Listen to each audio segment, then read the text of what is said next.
भगवते वासुदेवाय। नमस्कार, मैं आचार्य विनय कश्यप। दोस्तों, आज का जो टॉपिक है, ये टॉपिक शादी क्यों टूटता है। ठीक है, शादी में बार बार बाधा क्यों आता है। कोई जातक वो जातिका का उम्र हो गया शादी का, फिर भी बाधा आता है। ये बाधा कैसे देखा जाए कुंडली में, उसके ऊपर हम लोग आज जानेंगे।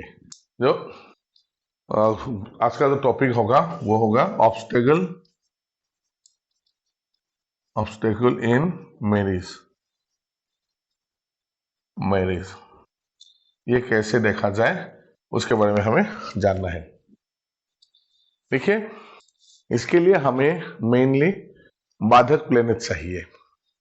ये जो बाधक क्या है कि अगर मूवेबल साइन हुआ, सर राशि हुआ तो 11th हाउस बाधक होता है। स्थिर राशि हुआ तो 9वें घर बाधक होता है। द्विस्वभाव राशि हुआ तो डुअल साइन जो होता है उसमें 7th हाउस बाधक होता है।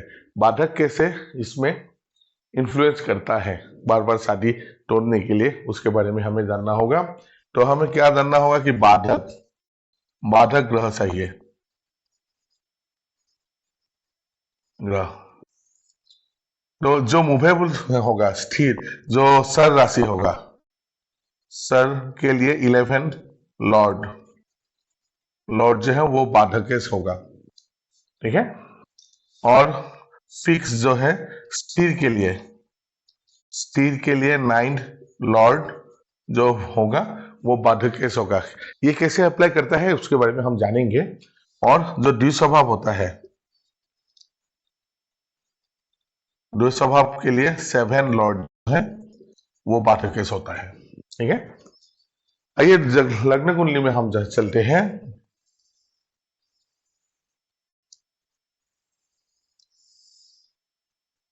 ये लग्न कुंडली है।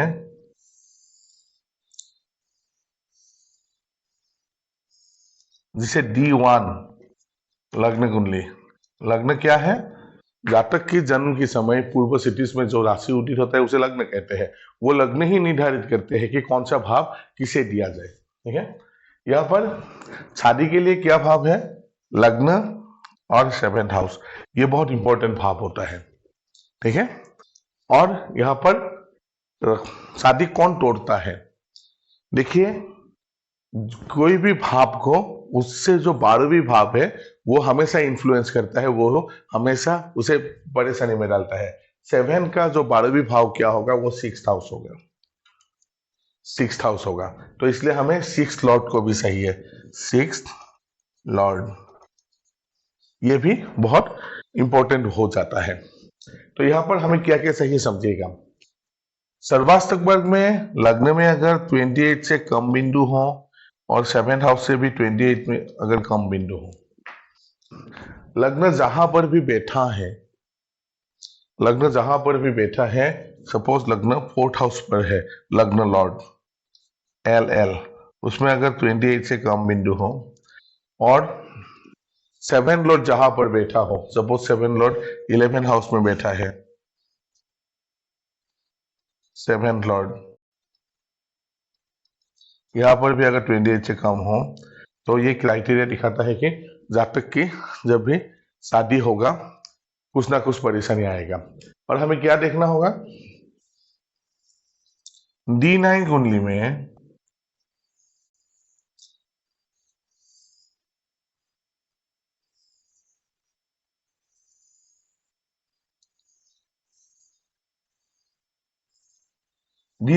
में अगर बाधक लग्न में अगर बाधक बन गया तो ये सपोज मेष लग्न की कुंडली है, तो मेष लग्न की कुंडली क्या होगा?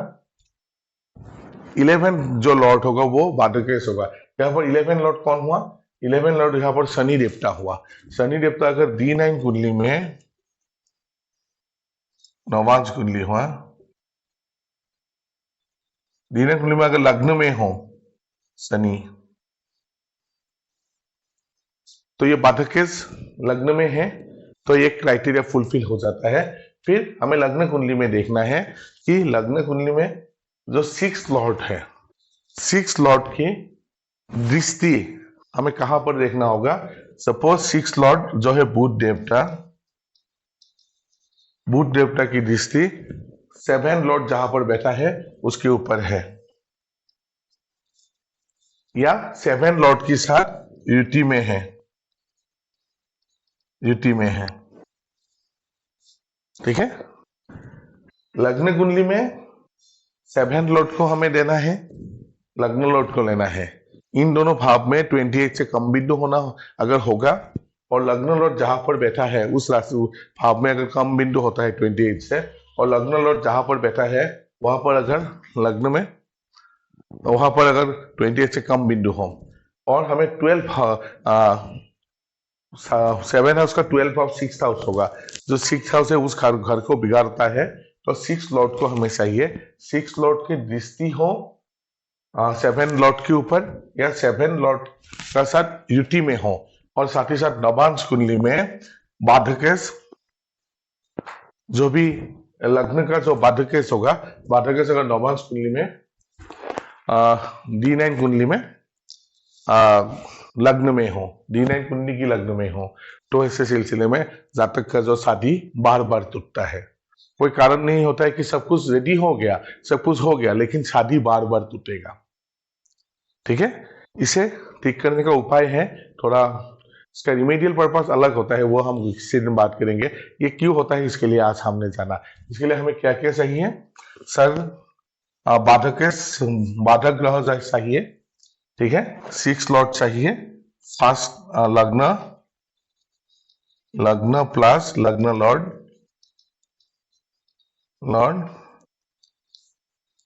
7th house plus 7th Lord, ये बहुत इंपॉर्टेंट हो जाता है। और नवांश कुंडली का लग्न में बाधकेश है, तो जातक का जो शादी है वो बार बार होने वाला शादी भी टूट जाता है। इस तरह बहुत आसानी से हम कह सकते हैं कि जातक को जातिका का शादी होगा या नहीं, शादी में क्या परेशानी आएगा, कब आएगा, कैसे आएगा, क्या बार बार आएगा, उसके बारे में हम बहुत आसानी से जान सकते हैं। आशा है कि ये वीडियो आपको समझ में आया होगा। थोड़ा बहुत कैलकुलेशन की बात है, थोड़ा कैलकुलेशन करना पड़ता है, थोड़ा प्रैक्टिस करना पड़ता है। 2 साल कुंडली में आप लोग प्रैक्टिस करोगे तो ये बहुत आसान लगने लग जाएगा। तो इस तरह हम बहुत आसानी से जान सकते हैं कि कौन सा प्लेनेट और किस लिए जातक और जातिका का शादी जो है बार बार टूटता रहता है। बस हमने शादी मैरिज में ऑब्स्टेकल क्यों आते हैं उसके बारे में जाना। ऐसे ही मजेदार वीडियो मैं आपके सम्मुख लाता रहूंगा। आप लोगों से कृपया यही गुजारिश है कि मेरे वीडियो आप लोग लाइक कीजिएगा, शेयर कीजिएगा, हो सके तो इसे सब्सक्राइब भी कर दीजिएगा, कि मुझे भी मोटिवेशन मिले कि आप लोगों के सम्मुख इस तरह की इंटरेस्टिंग वीडियो प्राय ला पाऊँ। तो आज के वीडियो यही विराम देते हैं। धन्यवाद।